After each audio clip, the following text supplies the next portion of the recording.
What is going on, YouTube? It's your boy Run Good coming at you with the monthly Q&A, and we are on location at the local swimming hole. I got some inspiration from my friend Bowman1951, who recorded a video of him busting some packs. I think he was doing maybe an RC explosion box outside in his backyard. So I wanted to do my backyard. This is pretty much as close as it gets. I was hoping to get some of the water, but there's a lot of people swimming down there, so I'm not going to go to the water. I'm actually just going to record it in kind of the parking area. Glasses, no glasses, with my hat, without my hat. Okay, hair day today. I'm gonna try and do it a little more chill this month. I don't like how produced last month's Q&A was, so I've got my question sheets right here, printed out on the label printer because I was too lazy to figure out why the LaserJet printer was not, or the inkjet printer was not connected to the Wi-Fi. So I printed them out on label, sure enough. Got a few questions this month, a lot of good questions. And so I think this one's going to be pretty fun. So without further ado, let's go ahead and get into some of this month's Q&A. Before we begin, go ahead, hit that subscribe button. We do a lot of trading card content on this channel. Every Wednesday, I like to switch it up and do something and not a break or anything like that. So maybe it's a Q&A video, maybe it's a story time, something cool like that. So we're trying to do different stuff on Wednesdays, but normally Monday through Friday, we are a card breaking channel. All right, so the first question comes to us from GJ, and it is, what is the parking lot incident about? And so I alluded to this on one of my Chronicles videos when we were first starting to do Chronicles on the channel. So yeah, I bought my local Walmart out of Chronicles. They got M1 display. I bought it, and you know, I think the dude had either seen me checking out or something, but he confronted me as I was leaving the store and then in the parking lot, shouting expletives, you know, alluding that I was unemployed and that I was just a flipper and I was a scumbag, scum of the earth, things like that. And it wasn't a fun experience. I mean, we're all grown adults here, like we can all be reasonable.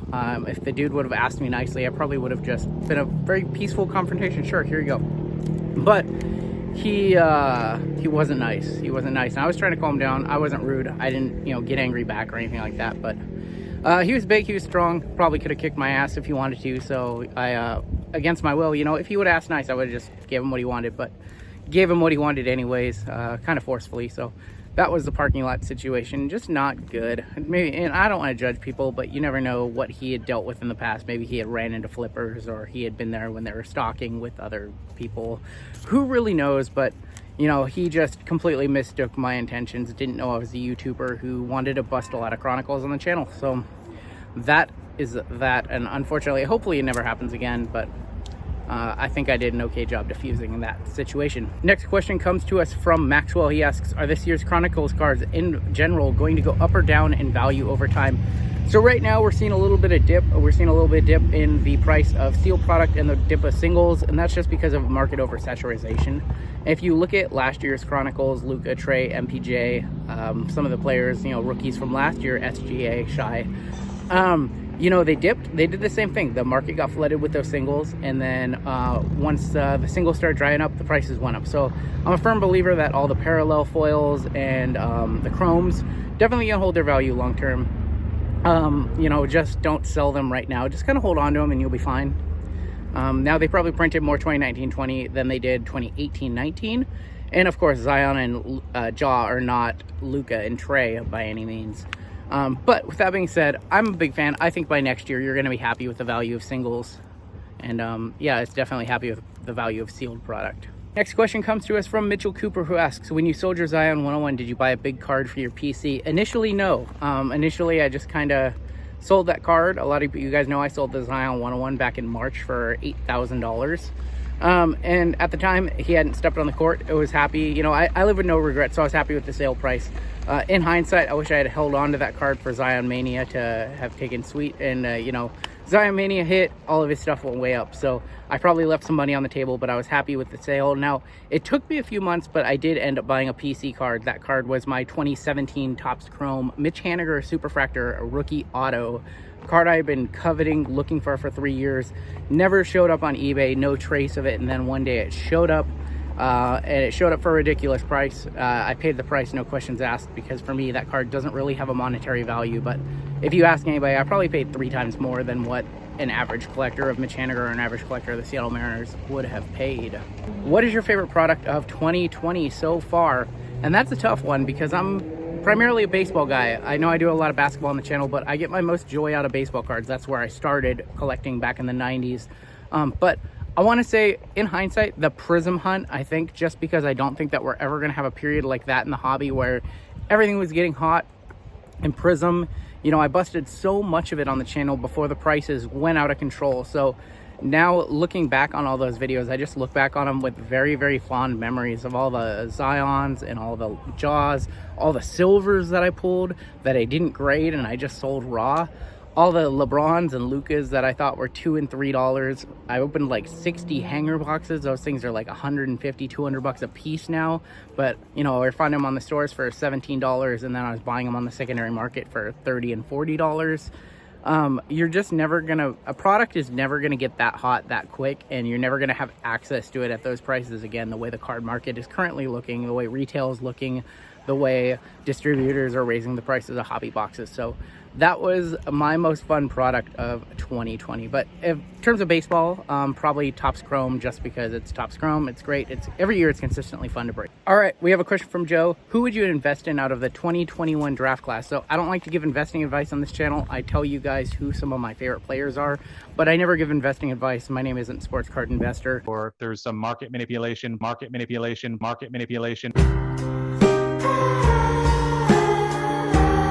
I'm not going to be somebody who comes on here and rattles off a bunch of names, and then when four out of the 5 don't pan out, I'm not going to, you know, just pretend that I didn't say those guys. So in terms of 2021, who do I like from the upcoming draft class? Well, right now, there isn't a lot of hype for anybody from 2021. I think a lot of people recognize that the last couple of years have been special and that we're going to come back down to earth in terms of talent with this draft class. At least that's my interpretation. There's some people who are really hyped on this draft class. But I mean, you see what all the rookies are doing this season in the bubble and before the bubble and the shortened season. And it was a crazy year for rookies. Just a lot of good moments by rookies. So I don't know. I know LaMelo Ball has a lot of hype. I know I've read a lot of things about him not being coachable, him not playing defense.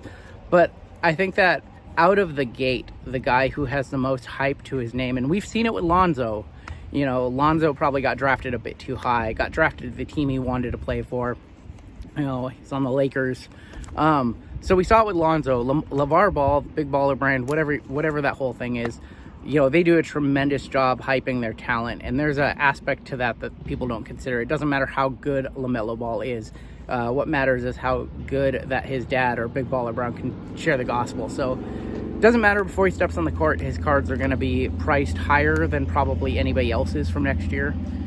So, you know, if you're busting 2021, he's probably going to be the first guy. I would imagine, even if he doesn't have the skill, he's going to be the top talent or the most coveted card out of the gate. And then the market will correct as the 2021 season progresses and rookies step up. All right, we have a question from Sam. What players did you wish got more hobby love, and which players, if any, did you wish / expect to get less hobby love? Think more towards basketball, but whatever you want.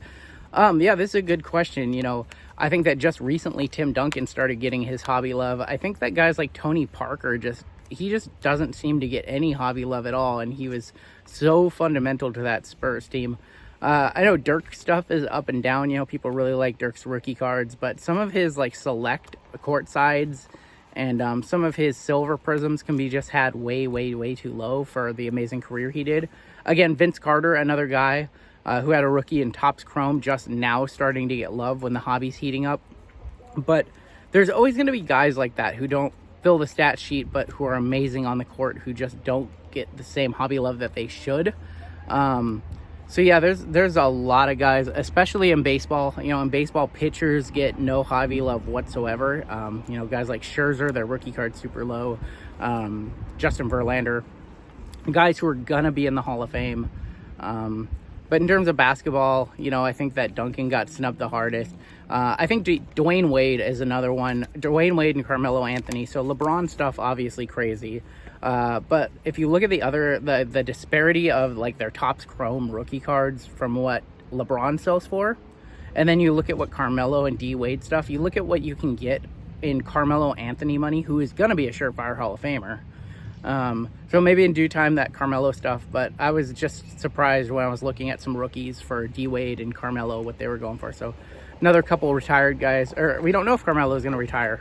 But just another couple of guys. All right, next question comes to us from Jason, who asks, what do you think the long-term effects of spikes of graded cards The prices for grading seem to have gone up 100%. It seems like BGS is grading tougher on certain players like Zion and Luka now to combat the large numbers on the pop report. What should the average collector, not investor, do if they want to grade cards? Just pay the prices and be willing to accept the delays. That's all you can really do. Now, if you have a really high-end card, bite the bullet, pay for the expedited services. But as of right now, if you want to take the grading route, there's nothing you can do. Put your cards under light, hit them with the microfiber cloth. Don't try to use any waxes or anything like that other people may be offering in the marketplace. I've seen some people on Facebook who clean up cards using waxes and things like that. 100% against that. But if you're taking a microfiber cloth to clean fingerprints and things like that, that's not altering a card. That's just removing dirt from the surface. As long as you're not just there's a fine level of this, as long as you're not applying anything to the card or altering the card in any way. So I mean, the best thing you can do, if they're going to grade harsh, you can't do anything. Like, you have no recourse other than to just not grade. So you should be sure that your centering is on point. Be sure you're not just submitting every card that you pull out of a pack and that is worth the grading. And then determine what the value of the card is to you. Are you okay waiting for 6 months for a PSA 45-day submission, or do you want to pay extra? Maybe it's a select silver Zion, and you don't want to wait all that long, or you want it back when the start of the season comes up for 2021. So you really just have to determine what the value is to you, and is it worth it to submit those cards. I'm going to be doing a bulk sub. I haven't decided if it's BGS or PSA yet. I'm leaning BGS just because of the times, but I know that PSA cards sell more. But I mean, BGS just seems a little easier in general, unless you go through a bulk submitter. And there's a few good ones out there. I don't have any recommendations, but there are bulk submitters out there that can help you get the prices down. All right, next question comes from Money Shot. Money Shot asks, do you think shelves at Walmart and Target will stay stocked next NBA season, or will it stay stocked after the pandemic? Yeah, I think we're going to see the same thing. I think the residuals from 2019-20 are going to carry over to 2021. This is just the new standard, and we're seeing it with Mosaic Football, with the hobby prices out of the gate for Mosaic Football. That's going to drive the prices of the blaster boxes and all the retail exclusive Mosaic Football. And then, 2021 will come around this fall. We might have 2021 draft picks, basketball, that kind of kicked off, if I recall right, that kicked off the 1920 season. We'll have Score. Who'd you talking about? Why can I not? Hoops. We'll have Hoops, sorry. Scores and Chronicles. We'll have Hoops, and then we'll have Prism, and I think it's just going to stay hot through the winter. I think flippers are here to stay. Flippers are aggressive. Flippers are very aggressive. They know when a market dies, and they're usually the ones to kill it. Boom. Roasted. So right now, the flip game's hot for them for wax. Now, it died down a little bit with Illusions, but that was only because Illusions is kind of a second-tier product. It's not Prism, Optic, Mosaic, not anything on those levels. So that's why Illusions didn't do so well on the secondary market, and why you can get blaster boxes at reasonable prices. But for the most part, yeah, I think that basketball and football is going to stay hot at least through the winter, and hopefully baseball, once the season's over, hopefully baseball, we can get some of those good early 2021 products at a reasonable cost. Do you think the retail issue is going to get any better? It's kind of ruining the hobby, with flippers and bots scooping all the product to resell for billions of dollars. As well as pricing out people who would want to buy in stores but can't afford the online pricing. Yeah, the flippers are here to stay. I'm not sure if you guys are aware of things like cook groups, but those exist in the world of clothing and sneakers. Some are free, some are paid. Some people literally pay money to join these Discord groups and Facebook groups that offer information on products that are going to have high resale value. And we've seen that a lot this year. A lot of people who consider themselves now entrepreneurs and flippers, not just in the sneaker game, not just in the Supreme and Nike apparel games, but also just in the retail arbitrage as well. Legos are really hot right now. I've seen people just clearing out aisles of Legos, Minecraft themed Legos, and sending them to Amazon FBA, because more people are shopping on Amazon now that they're not going into their stores, or they shouldn't be going into their stores. So Amazon FBA business is way up, and that's driving the prices of some products that you can normally just go to a store and get. Another good example of this is swimming pools. At the start of the year, most public pools have been closed, and that drove the pool the value of personal swimming pools, 4 feet tall ones, way up. Normally those are like $130 at the store or so, and people were selling them on OfferUp. People were selling them on Craigslist, things like that, for double and triple their value. So you know, these sneakerheads and the people who want to make money, you know, this way through retail, you know, buying things at retail and reselling online, you know, it's perfectly legit. Some of them rub me the wrong way. Some of them rub the hobby the wrong way. So that's always going to be a concern. But yeah, I see this continuing as long as the money's there. Now, there's a case to be made that sneakerheads and people who do this retail flipping, they kind of, you know, they're kind of like, what's the word? This side will say you are, that side will say an asshole. They enter a market, they ruin the market, then they leave and go on to the next thing, kind of like mosquitoes. I've heard that a lot about them. So maybe that'll happen, and maybe once sports card hype dies down a little bit, if it does, you know, if the hobby stays hot, this is gonna keep happening. So it's just, I don't think Topps and Panini are just gonna produce more product because just whoever has access to it, backdoor deals, people who know their vendor schedule, people who follow their vendors around, they're just gonna get more product. So you can't really beat it right now. I don't know if there's a better system for it. I know we have targets limiting people to 1 to 5 of one particular thing, or 1 to 5 trading card items total. We've seen that, and I don't know if it works. My thoughts on that are, personally, it's hard to enforce, and it's very inconsistently presented across all of the Targets or all the Walmarts or whatever. And I have heard the rumors that if this creates too much of a problem, they're just going to get out of the card game. But retail has to be sold somewhere, and it's probably better to be in stores than on Panini's website, where bots can just, you know, lock up the site and we'll never get anything. So I don't have a good solution, but I do think that it is going to continue. Next question comes to us from Tyler. Tyler asks, when you first started into the hobby, what was your attack plan? Did you want to do breaks or have a nice PC? I'm old school. I got in the hobby in 1991 or 1992. My mom gave me a box of baseball cards. I think the first ones were 91 Fleer. Got some like 88 Topps in there as well. So I'm old school. I didn't have my collecting goal when I was young, when I was a kid, was to get as many cards as possible. That's it. Through packs, through garage sales, through friends, anywhere I could get cards. I didn't care what they were. I just wanted to amass as many cards as possible. Nowadays, if you're talking about me as a collector, you know, my goals are to just have fun in the hobby. Whatever's fun is what I want to do. Right now, the YouTube channel is insanely fun to me. This is how I get all of my enjoyment in the hobby, doing this. Now I do some buying and flipping and things like that. I love to do this speculating. It's kind of like gambling almost, you know, or not necessarily gambling, but you're taking a chance on guys you believe in, or just, you know, digging deep to find undervalued cards on eBay and COMC. So that's what I get enjoyment in as well. So I guess really my focus is, my number one focus is definitely the YouTube channel, and everything I do kind of, you know, at the end of the day, it kind of lends itself to that. All right, couple questions left. This one comes from Mark P, who says, tell us about your encounter with Bam Margera. What did I do before Run Good Life? Yeah, so I was a member of CKY's street team from around 2001 to 2011 or so, when street teams for bands were a thing. So we'd go around, hit posters in areas and post online when they were coming to town, things like that. We just promote the band. We were given stickers and promo packages from their label, things like that. I would record every time they came into town, and then from there I went on some tours with them, filmed some shows.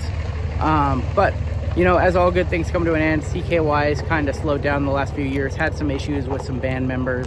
But when they were in their heyday, 2007, 2009, I got to meet up with Bam Margera at 2 or 3 of their shows. So I think Bam actually probably still remembers me by name, because we had a pretty in-depth conversation down in Portland before a show. We were talking about filmmaking. At the time, he had just made a hilarious movie named Haggard. What are you talking about? The TV. It's sideways. Why wouldn't it be sideways? I have to watch it with my neck straight, so I'm comfortable. If I watch it the other way, I'd have a taco neck, you know? Did you take acid? Yeah. What, did Rav give it to you? Yeah, I got it from my buddy at school up in Shippens, yeah. And he was really working on more more movie projects at that time, not just Jackass related stuff, not just the stuff he did with MTV, but he was really working on movies, and I really just picked his brain about, you know, being a good director and being behind a camera and what he saw. And so yeah, I've ran into Bam a few times at CKY shows, and we've had a few good conversations. I've had drinks with him, and he's just a really good dude. It's been horrible seeing the last few years, you know, basically ever since his best friend Ryan Dunn passed away in a car accident back in 2010 or 2011, he kind of spiraled out of control for pretty much all of the 2010s, and it just now looks like he's getting his life back on track. And I talk to his brother every once in a while, and I almost always first question is, you know, his brother's in the band CKY, and my first question is always, you know, how's Bam doing, how's the family doing? Because I genuinely care about Bam, not just as a jackass dude, not just as a skateboarder, but kind of as an inspiration for me for why I wanted to start making films in the early 2000s. So final question is going to come to us from my good buddies Nadej and Brad. Just had lunch with Brad actually before I'm shooting this. Got to meet him and give him his group break cards and just talk and learn about him. Just such a great person. I can't wait to meet the rest of his family. Nadej asks, how did James become Run Good Life? What's the story? So the story behind Run Good Life, kind of a play on words. I'm a big fan of play on words. So I used to play poker for a living about 10 years ago. Primary source of income was online poker, then online poker got banned, so I switched to casinos. I also dealt poker a little bit as well. And the term running good in poker alludes to, you know, if you need one more card for a straight or one more card to a flush and you always hit those cards that you need, or you start off with a really good hand in Texas Hold'em like 2 kings or an ace and a king or something like that, you're running good. People say, wow, you run good. So that's how Run Good came. Now, Good Life, this is kind of a fun one. You know, big fan of Kanye West. Not so much lately, ever since he kind of doing his way out there thing now. But I was a big fan of his. A couple of his albums are 2 of my favorites of all time. And he made the song Good Life, and that one just kind of resonated with me. You know, I'm always trying to live the good life. I'm always trying to, you know, live a clean life, live a healthy life, live a good life. I'm all about family and friends. And so I heard that song Good Life, and it just really resonated with me. So you got Run Good and Good Life. All right, and so that's gonna do it for this month's Q&A. Sorry for the distractions around. I thought it'd be a little more quiet, but I wanted to get out and do somewhere scenic. Shout out to my friend Bowman 1951 for the inspiration.